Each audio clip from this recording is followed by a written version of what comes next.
Alors, quand j'ai vu cette voiture, cette sculpture de voiture pour la première fois, donc tout de suite j'ai pensé à forcément au côté vintage, mais surtout aux pilotes qui conduisaient ces voitures et le côté héroïque de piloter ces voitures. Donc c'est vraiment ce que j'ai voulu mettre en avant, en peignant des pilotes de l'époque, en écrivant avec des tags, en écrivant héros et ainsi de suite. Donc vraiment c'est le côté héroïque qui m'a inspiré.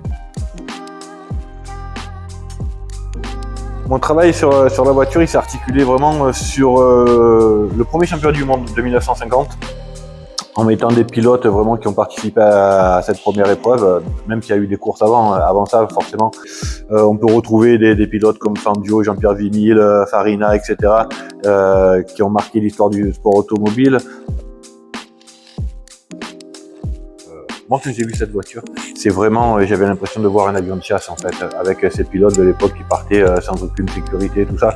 Je trouve ça fou en fait que ces personnes qui roulaient à 280 km/h sans aucune sécurité en petite chemisette, il fallait un courage inouï. Et d'ailleurs, en fait, si on prend le côté courage de ces pilotes, la plupart pendant la guerre ont été dans la résistance.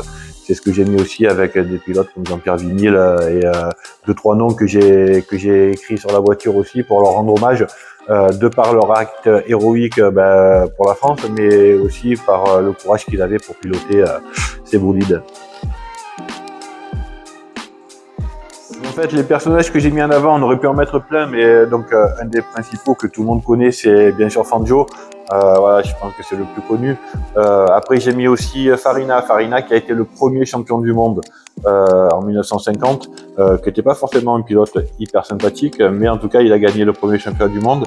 Et je voulais mettre aussi un autre pilote qui est Jean-Pierre Vinil, alors qui lui n'a pas participé au premier championnat du monde, parce qu'il est mort malheureusement en 1949, l'année d'avant, lors d'essai. Et c'est une personne qui aurait dû être le premier champion du monde français. Il mérite grandement sa place sur cette œuvre. Alors, il a fallu trouver un titre pour cette œuvre, et c'est vrai que j'ai cherché longtemps, et souvent ce qui en ressortait, c'était elle est folle cette voiture, c'est ouf, voilà, plein de qualificatifs comme ça. Et donc il m'est venu le nom de Crazy tout de suite à l'esprit. Et je me suis dit, tiens, si tout le monde dit ça, ça sera le nom de la voiture. Donc à l'arrière de la voiture, j'ai peint une pin-up parce que, comme j'ai dit tout à l'heure, cette voiture me fait vraiment penser à un avion de chasse de la Seconde Guerre mondiale. Et voilà, et je compare vraiment les pilotes de voiture aux pilotes d'avion de l'époque, ils avaient le même courage. Donc voilà, c'était une petite référence à leur héroïsme. Alors, il y a plusieurs tags sur la voiture, dont Héros, le jour des seigneurs, voilà, El Maestro qui est le surnom de Fangio. Et il y a un gros tag aussi que j'ai voulu mettre en avant aussi, qui est le jour des seigneurs. Donc, parce qu'en fait, ce qu'il faut savoir, c'est que les grands prix, à part le tout premier, ont toujours eu lieu le dimanche. Et le dimanche, un jour, il y a une journaliste qui a dit c'est le jour des seigneurs. Et j'ai trouvé ça génial. Et seigneur, ça colle bien à ces pilotes, c'est comme des chevaliers en fait. Donc voilà, je voulais l'écrire sur la voiture. Donc sur un côté de la voiture aussi, j'ai voulu mettre une référence avec cette tradition du champagne à la fin des courses de voiture. À l'époque, en fait, le champagne se buvait soit à la coupe, soit à la bouteille. Et c'est lors d'une course, en fait, le champagne est arrivé chaud. Le pilote, en voulant ouvrir la bouteille, a éclaboussé tout le monde. Et c'est de là qu'est partie la tradition de la douche de champagne. Voilà, donc c'est vraiment lié au sport automobile. Donc voilà, il fallait que ce soit présent. Donc en fait, pour la voiture, la plus grande partie, je l'ai peint en peinture acrylique, donc avec une super peinture de la marque PBO qui est la mat de PBO. J'adore cette peinture parce qu'elle est hyper coupante, elle a des couleurs éclatantes, et je me suis régalé à travailler avec cette peinture-là. Une partie aussi un peu en spray, et voilà. Et après, moi j'aime dessiner, donc je pars toujours sur une base de crayon, et une fois que j'ai crayonné, après libre cours à mon imagination pour les couleurs, l'association des couleurs et des formes, et puis voilà, trouver une histoire à raconter sur cette voiture. Donc Donc en fait, la famille Franck ont mis à ma disposition des affiches d'époque, hein, de belles affiches de Grand Prix. Donc c'était une chance de pouvoir travailler avec ces pièces-là. Un peu de pression aussi, hein, parce que c'est des affiches de valeur quand même. Et ce qui est assez marrant, c'est que moi, ce qui m'intéressait, c'est de les déchirer. Donc au départ, c'était pas forcément bien vu, on va dire, mais à l'arrivée, le fait de l'avoir fait, je trouve que ça rajoute quelque chose un peu plus route quand même, parce que j'avais ma petite idée comment les travailler.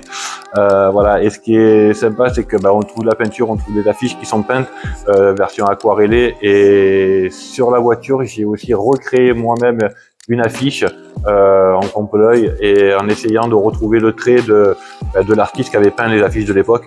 Et c'est hyper intéressant de se replonger dans la recherche de la technique d'avant. Au niveau du tableau de bord de la voiture, en fait, je voulais pas faire du réplica, en fait, faire un tableau de bord classique, vintage, comme il y avait à l'époque. Je voulais vraiment qu'il y ait du dessin, en fait. Et à partir de là, j'ai fait un dessin au crayon. Et finalement, j'ai laissé le crayon, je l'ai pas peint. Donc j'ai forcé le trait avec mon crayon. Je suis allé chercher des noirs un peu plus profonds, tout ça. Et j'ai trouvé ça génial de pouvoir garder l'essence même du dessin en fait sur le tableau de bord, en représentant le Palais Princier en fait de Monaco. Pourquoi Monaco? Parce que Monaco est un grand prix mythique aussi des sports automobiles et qui existe depuis le premier championnat du monde et même avant ça. Hein, mais donc c'est une vieille course et qui est toujours là aujourd'hui. Donc c'est une des rares à être encore présente sur le circuit mondial depuis l'époque. Et en parallèle, sur le volant, j'ai voulu aussi rendre hommage en fait à des pilotes très méconnus, parce qu'on parle toujours des vainqueurs hein, ou des plus connus. Et finalement, il y a eu plein de pilotes, donc j'ai quand même mis les 22 premiers qui ont marqué des points au championnat du monde. Donc ça, c'est gravé dans le volant. Voilà, c'est une petite part d'éternité pour ces pilotes méconnus.